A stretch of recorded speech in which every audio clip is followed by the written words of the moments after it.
America के राष्ट्रपति Trump ने ईरान को 2 से 3 हफ्ते में पूरी तरह से खत्म करने की धमकी दी है। अब ट्रंप ने यह दावा किया है कि मैं ईरान और हिजबुल्लाह दोनों का सफाया किसी भी वक्त कर सकता हूं। रिपोर्ट के मुताबिक ईरान ने जिस तरह से कुवैत और बहरीन में अमेरिकी ठिकानों पर भीषण हमले किए हैं, उससे ट्रंप बुरी तरीके से बौखला गए हैं और अब वो ईरान से शांति समझौते से ज्यादा सीरियल अटैक करने का मन बना रहे हैं।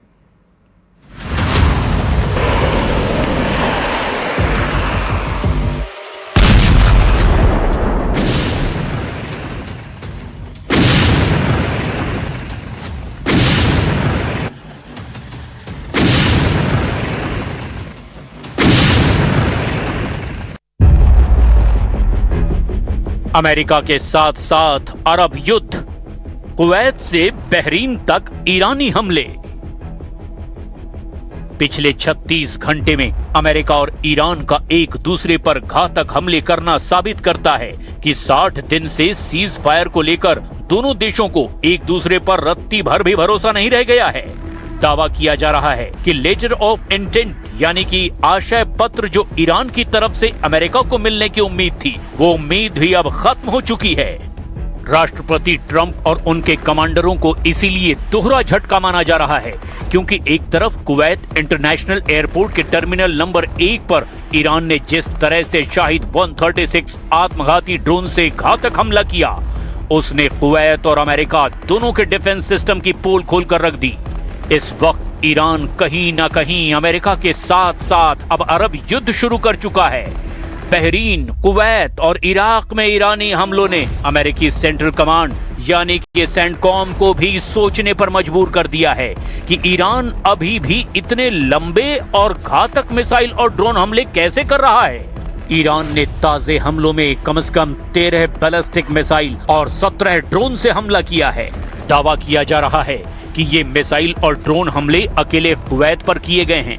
वहीं ईरान ने बहरीन में अमेरिकी नौसेना के 5वें बेड़े पर घातक बैलिस्टिक मिसाइलों से हमला करने की कोशिश की। हैरानी की बात तो ये है कि जो ट्रंप खामनेई शासन पर आग उगलते रहते थे, वो ट्रंप अब ईरान के सुप्रीम लीडर मुस्तफा खामनेई से मीटिंग करने का जुगाड़ बना रहे हैं। ट्रंप ने खुद 10 घंटे पहले ये बयान देकर हैरान कर दिया है, लेकिन ईरान के तेवर अमेरिका और इजराइल को लेकर रत्ती भर भी नरम नहीं पड़े हैं।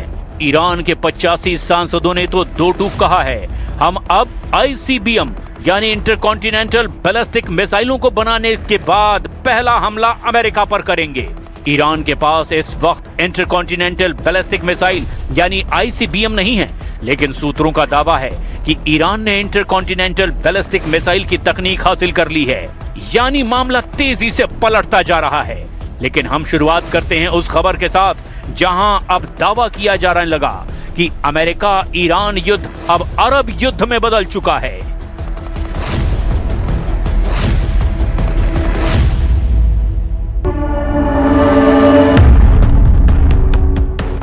ईरान का अरब युद्ध, डबल मोर्चे पर घिरा अमेरिका।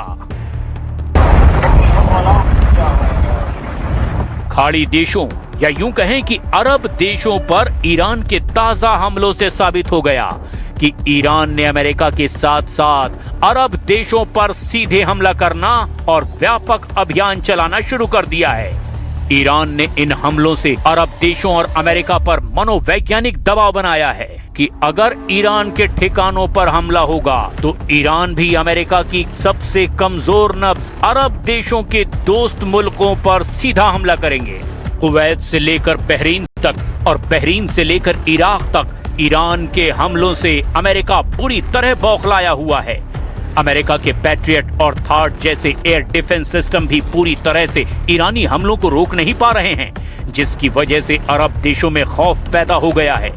खबर तो ये भी है कि अरब, कुवैत, UAE और बहरीन जैसे खाड़ी देश मिलकर के ईरान से मुकाबले की तैयारी कर रहे हैं, जिससे ईरान का अरब युद्ध एक तरह से शुरू हो चुका है। यानी अब अमेरिका भी 2 मोर्चों पर घिरने लगा है। ईरान द्वारा कुवैत, बहरीन और इराक पर किया गया ये ताजा और भीषण हमला केवल सैन्य कार्रवाई नहीं, बल्कि इसके पीछे एक बहुत बड़ी रणनीतिक और कूटनीतिक टाइमिंग भी छिपी बताई जा रही है।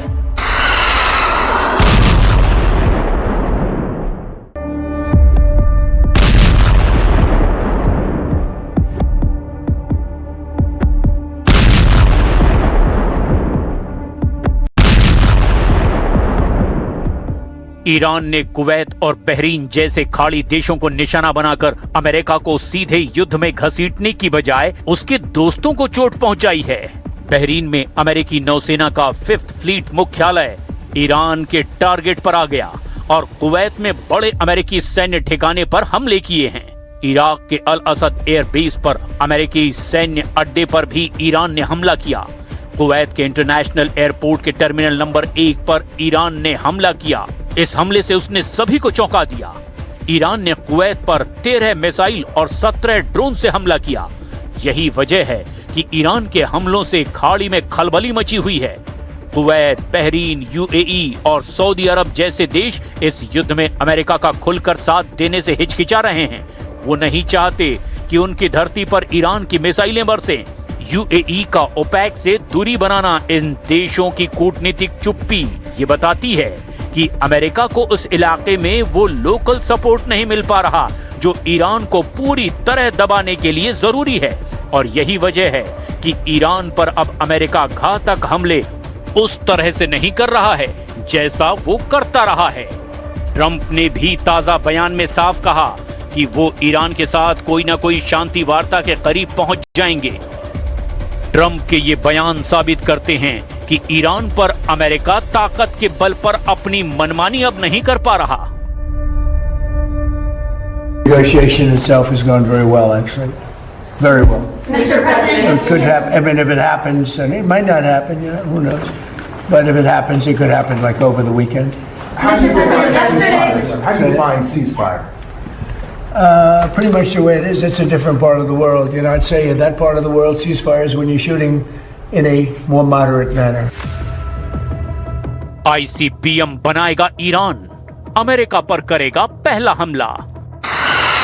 ईरान ने लगभग 100 दिन के तनाव और युद्ध में अमेरिका, इजराइल और खाड़ी देशों को अच्छी तरह से समझा दिया है कि ईरान कहीं भी और कभी भी हमला कर सकता है। अमेरिका का रक्षा कवच ना अपने सैन्य अड्डों को बचा पाएगा और ना ही अरब देशों को बचा पाएगा। दावा किया जा रहा है कि ईरान अब ऐसे हमले की तैयारी कर रहा है जो शायद कल्पना से भी परे हैं। ईरानी सांसदों ने अमेरिका में घुसकर ईरान से हमला करने की अपील कर दी है, लेकिन सवाल ये उठता है, अगर ईरान अमेरिका की राजधानी वॉशिंगटन या न्यूयॉर्क या फिर ट्रंप के चहेते शहर फ्लोरिडा पर मिसाइल हमला करता है, तो क्या उसके पास इंटरकॉन्टिनेंटल बैलिस्टिक मिसाइल यानी आईसीबीएम है या नहीं? जवाब है फिलहाल नहीं, लेकिन कुछ खुफिया सूत्रों का दावा है कि ईरान ने आईसीबीएम की तकनीक हासिल कर ली है और वो आईसीबीएम बनाने के अब बेहद करीब है। यही वजह है कि अब ईरान के अंदर अमेरिका पर आईसीबीएम मिसाइल से हमले की मांग होने लगी है, क्योंकि ईरान से अमेरिका की हवाई दूरी लगभग 12,000 किलोमीटर तक है। ईरानी संसद में आईसीबीएम यानी इंटरकॉन्टिनेंटल बैलिस्टिक मिसाइल बनाने की मांग तेज हो चुकी है।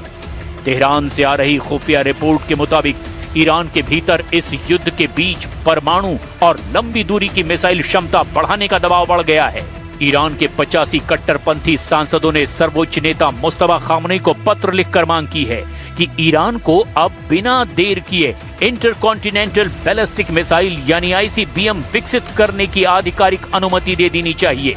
इन ईरानी सांसदों का साफ कहना है, अब वक्त आ गया है, हम अमेरिका के चुनिंदा शहरों पर आईसीबीएम यानी इंटरकॉन्टिनेंटल बैलिस्टिक मिसाइल से हमला करें। अब सवाल उठता है, अगर ईरान आईसीबीएम बनाता है तो ईरान कहां-कहां हमला अमेरिका पर कर सकता है?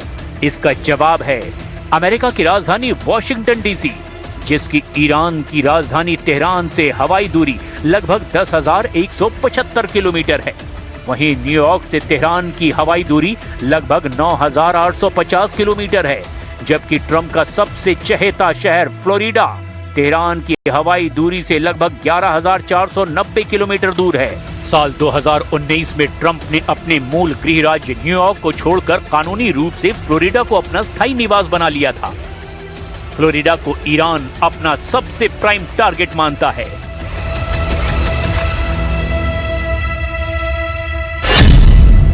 ट्रंप का परमाणु दावा फेल, ईरान ने दिखाए एटमी तेवर। इधर ट्रंप के दावों के ठीक उलट ईरान ने संकेत दिया कि वो जल्दबाजी में कोई परमाणु समझौता नहीं करेगा और हॉर्मुज प्रतिबंधों में राहत और यूरेनियम के मुद्दे को एक साथ जोड़कर देख रहा है। अमेरिकी अधिकारियों के मुताबिक 60 दिन का युद्ध विराम और परमाणु वार्ता का प्रारंभिक ढांचा लगभग तैयार है, लेकिन अंतिम राजनीतिक मंजूरी अभी बाकी है। ईरान एकमात्र ऐसा परमाणु हथियार रहित देश है जिसने 60% तक यूरेनियम U-235 का उत्पादन और भंडारण किया। इंटरनेशनल परमाणु एजेंसी IAEA की रिपोर्ट के मुताबिक जून 2025 के मध्य में ईरान पर हमलों के वक्त तक ईरान के पास 440.9 किलोग्राम संवर्धित यूरेनियम मौजूद था। यानी ईरान की परमाणु तैयारी ट्रंप की परमाणु शर्तों पर बहुत ज्यादा भारी पड़ रही है, क्योंकि चीन और रूस ने खुफिया परमाणु मिशन ईरान के पक्ष में एक तरह से शुरू कर दिया है।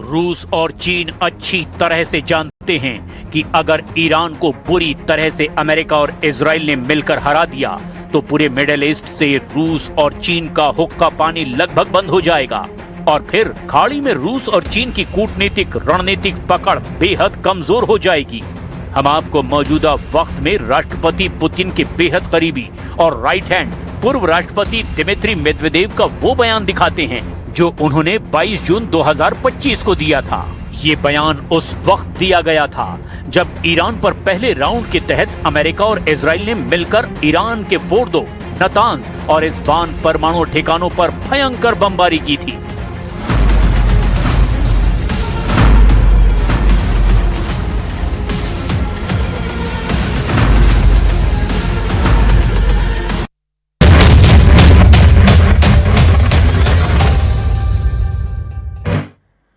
कुदर्स फोर्स चीफ इस्माइल कानी ने इजराइल को लेबनान में दहलाने की धमकी दी है। अब कमांडर कानी ने ऐलान यह किया है कि उनके लड़ाके लेबनान से बहुत जल्द इजराइल को मार भगाएंगे। उधर व्हाइट हाउस में हुए लेबनान इजराइल समझौते के बाद युद्ध फिर से भड़क गया है। इजराइल ने दक्षिणी बेरूत पर मिसाइल दाग दी है, जिससे कि भड़के ईरान ने हिजबुल्लाह के समर्थन में हमले की धमकी दी है।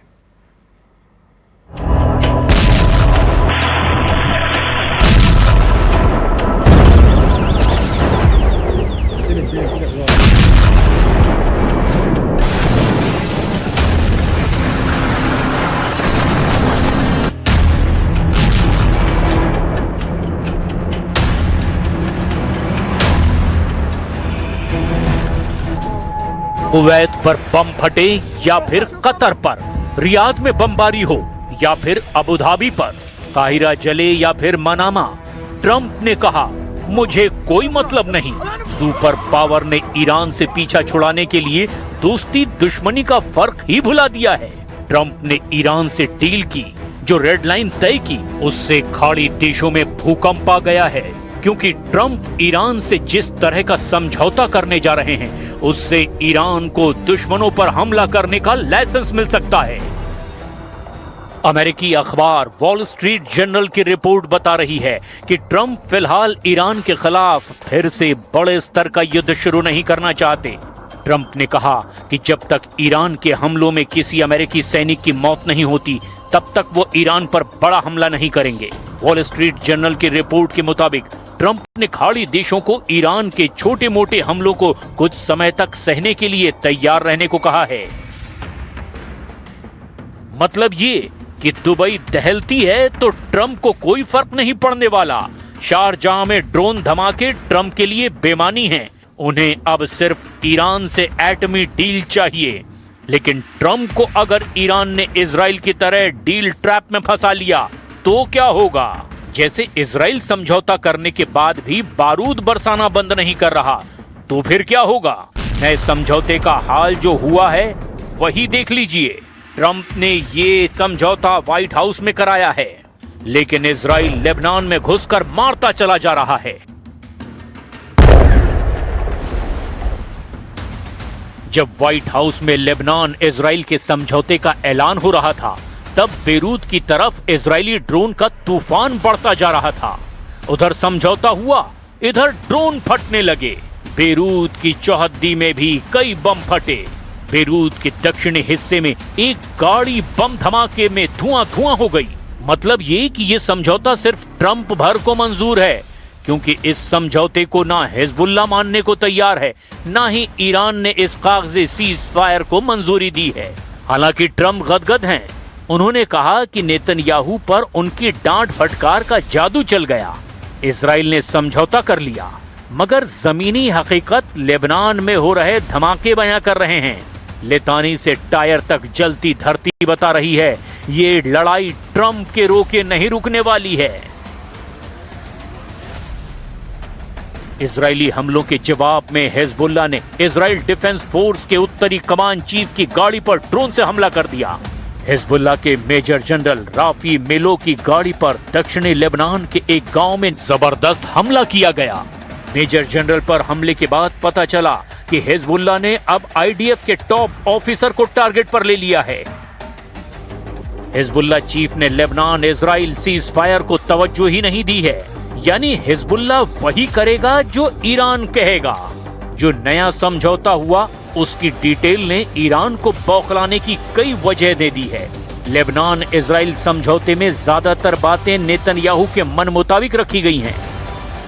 अमेरिका की मध्यस्थता में चौथे दौर की बातचीत के बाद लेबनान इजराइल ने सीज फायर लागू करने पर सहमति जताई है, जिसमें दोनों देशों ने लेबनान के अंदर कुछ सिक्योरिटी जोन बनाने का फैसला किया है। इन इलाकों में हिजबुल्लाह के लड़ाकों को एंट्री नहीं दी जाएगी।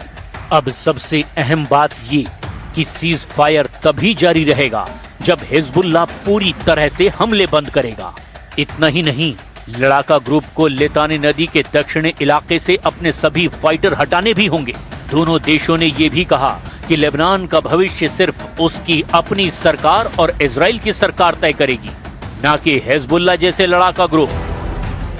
लेबनान इजराइल के समझौते के बाद दिए बयान में अमेरिकी स्टेट डिपार्टमेंट के चीफ ऑफ स्टाफ ने ईरान पर जमकर निशाना साधा। All parties condemn Iran's attack on countries in the region and ongoing activities that undermine stability throughout the Middle East, whether through the support of proxies and all other acts of aggression. Iran पर America में हुई बयानबाजी से Tehran के तेवर तीखे हो गए हैं। विदेश मंत्री अब्बास अराक्ची ने धमकी दी कि अगर बेरूत पर इजराइल ने हमला किया तो जवाब ईरान देगा। लेबनान के अल मायादीन टीवी से बातचीत करते हुए अराक्ची ने बताया कि इजराइल के बेरूत पर हमला करने की धमकी के बाद ईरान ने पलटवार का फैसला किया है। अराक्ची ने दावा किया कि IRGC अलर्ट पर है। जैसे ही अमेरिकी हमलों का मुंहतोड़ जवाब दिया गया, वैसे ही अब इजराइल को दहलाया जाएगा। पूर्व सुप्रीम लीडर अली खामनेई के अंतिम संस्कार के कार्यक्रम में अमेरिका इजराइल को धमकी दी गई है।